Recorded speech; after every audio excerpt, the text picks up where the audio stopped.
Hi guys, welcome back. And today we're going to be looking at a game between LeelaZero against Stockfish at the recently concluded TCEC Championship. The TCEC stands for Top Chess Championship for Engines, alright? And LeelaZero is part of AlphaZero. I mean, it's like a similar thing to AlphaZero. And Stockfish is one of the strongest computers in the world. And this game, I'm really excited to show this game because LeelaZero sacrificed its queen. But it wasn't for a mating attack, it wasn't for a win on the spot. It was more like a positional queen sacrifice. And he only got 2 pieces in return. And it was a I found it a really brilliant game. So d4, knight f6. So I'm just going to show you the opening. It was a Bogo Indian, Bogo Indian. And I think for the TCEC Championship, they will let the engines play different openings, right? So there are 50 different openings, and this was one of them. A3, bishop e7, e4, d5, e5, knight fd7, bishop d3. And here he went c5, right? And now h4. So this is one of the brilliant lines. I mean, I actually prepared this for a tournament last year, and I think Ding Liren, the China #1, I think current world #3. He played this I think 4 or 5 times in his career with decent results. Right, so g6 was played, and here castling, sacrificing the pawn. They normally don't take. I don't remember why. I mean, I have this in my file somewhere, but if you want, you can actually analyze this to yourself. So here knight c6 is played, knight b3, bishop takes h4, alright. And now I think queen c2 was played. Yes. Or bishop h6 first. Yep. Bishop h6 first, rook e8, attacking the rook, and now queen c2. Or rook e1, takes, and now queen c2. Right, so takes, knight b6. And in this position, a normal move would be bishop d3. In fact, this is I think the Stockfish's best line. And the idea is that, yeah, even though you're a pawn down as white, actually you're 2 pawns down, but this d4 pawn will come back to you. You win it back eventually. Also, Black's king is very weak, especially on the dark squares, and you always can generate some sort of attack, like with queen e2, rook d1, queen e4, stuff like this. It's really quite dangerous. I mean, even g3 with king g2, rook h1 ideas as well work. They are quite dangerous. But here, LeelaZero played rook d1, bishop d7, and now he went knight c5, which I found really amazing. Right? So rook c8 was played, putting the rook opposite the queen, right? And also there's like 2 pieces in between. So this is really annoying, or really it doesn't feel very pleasant to be white here. I mean, for all the pieces on the c file. So here white went b4, takes, and now bishop e7. And this is where LeelaZero played a really brilliant, I mean, insane positional queen sacrifice. And it was, to me, it was a move that when I saw it, when I was scrolling through this game on Follow Chess, so I was scrolling through it on my phone, alright? And when I looked through it, I was like, wait a minute, White lost his queen. And I was like, I saw the score was 1-0, I was like, how? Like, was there a tactic here that Stockfish missed?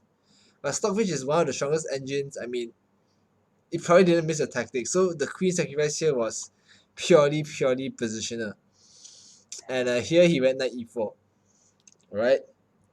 Allowing the rook to attack the queen using this discover attack, right? So knight takes b4, attacking the queen, and this is where LeelaZero says, you can have my queen, I don't need it. Takes and takes, alright? And here he went f5. So okay, so let's talk about this position a little bit, alright? So what did white gain for the queen? So what does white have for the queen? White has 2 knights for a queen. But that's not all. You only have 4 pawns here for white, whereas black has 1, 2, 3, 4, 5, 6, 7 pawns. So black actually has a queen and 3 pawns for 2 knights. That's crazy, right? 2 knights are worth like 6 points, whereas the queen and 3 pawns are worth 12. So LeelaZero is literally 6 points behind here. Materially, quantitatively speaking, LeelaZero is 6 points behind quantitatively. But as you can see from the quote here, quality beats quality. Quality beats quantity. So even though Stockfish has extra 6 points in material quantitatively, quality wise, he is far behind. So let's see what white has quality wise. Okay, let's look at this position. All of white's minor pieces can control dark squares, whereas black's minor piece on d7 can't. So this knight f6 could be a big problem for uh, black. For example, you play something like b6, right? Let's just look at it. So you take, you play check, king here, now g5, or even rook takes, attacking this bishop. He defends, let's say. Now here, or even just this move, it looks very crushing. Pin, he plays something like this. You go knight g5. And I think your king is stuck here forever, and it's not so easy to play. So that's one of the things that you have going for you. You have very strong minor pieces who have very good squares in the opponent's house. Also, the black king is quite weak on the dark squares. You're also going to be winning this pawn back, and you can double your rooks easily. Well, I mean, doesn't seem like much, right? And that's what I thought as well. I was like, wow, it doesn't seem like much. How can this be good, you know? And in the game, Stockfish played f5, trying to free his position, alright? And here you can take, right? But LeelaZero decided to use the f6 square for his knight instead.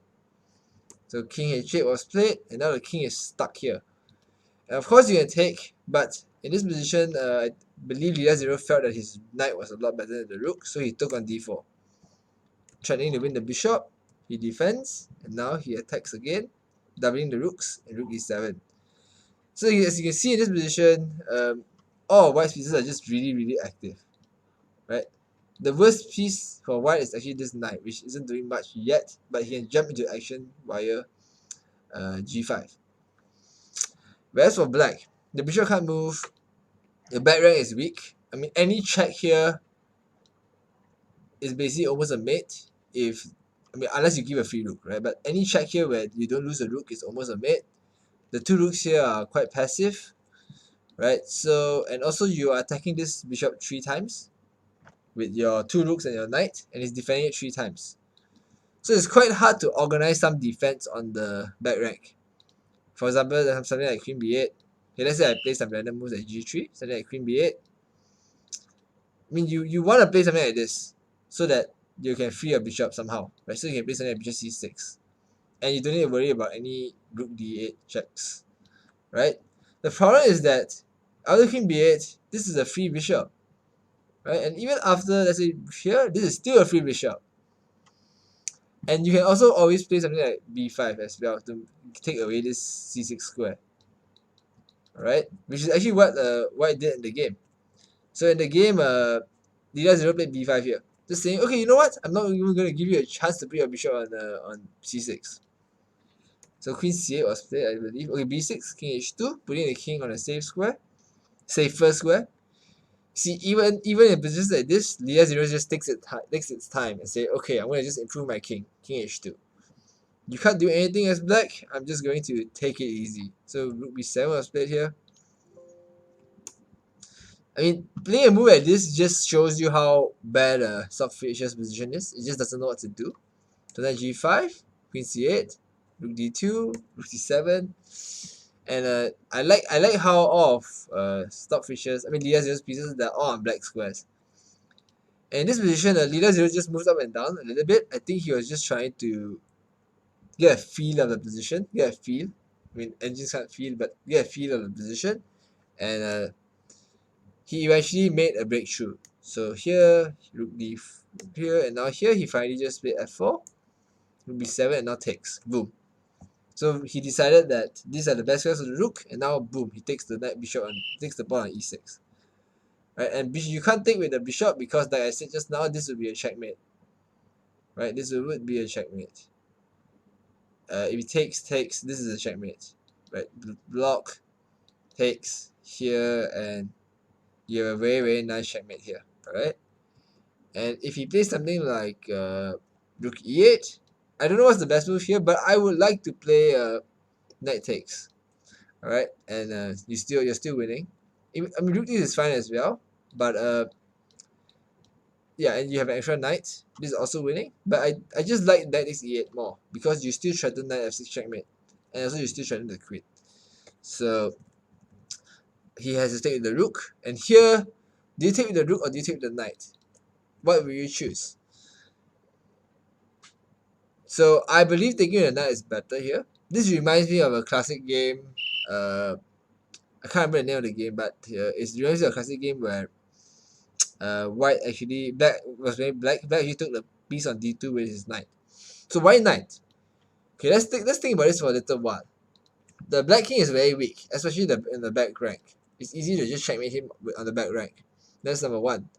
Number two, you are trying to attack his king, right? So you want to keep as many pieces on the board as possible, especially your rooks, because that way you can actually threaten checkmate. So playing rook d7 actually allows him to trade off your rook. So that is why I didn't like this so much.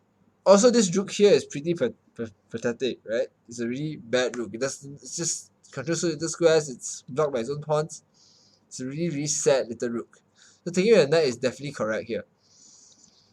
Black played king g8 trying to escape, and now knight f6 check, king f7, and here rook d8. Finally bringing the rook to the weakened back rank. Notice how black's rooks and the queen, they can't really do anything against these two well-placed minor pieces of white. This is what we call dark square domination, and just the quality of the pieces are just much better. I mean, essentially black is fighting with the queen against these two pieces, but these two pieces just seem to dominate that one queen, right? These 6 points are dominating the 9 points. Like I said again and again, quality beats quantity. So queen c5 was played, knight takes a7. Now he's training knight to g5. Rook d8 was played, and here a brilliant move was played, which was e6 check. I really like this move. So if the king takes, I believe this is almost made, but probably you just take this, or even just knight check. I'm not sure what the best move is actually. Maybe rook check, yes. King here, and now knight check, king here, and I think you just take this rook. I think any rook is fine, right? He blocks and then it's a checkmate. So you can't do that.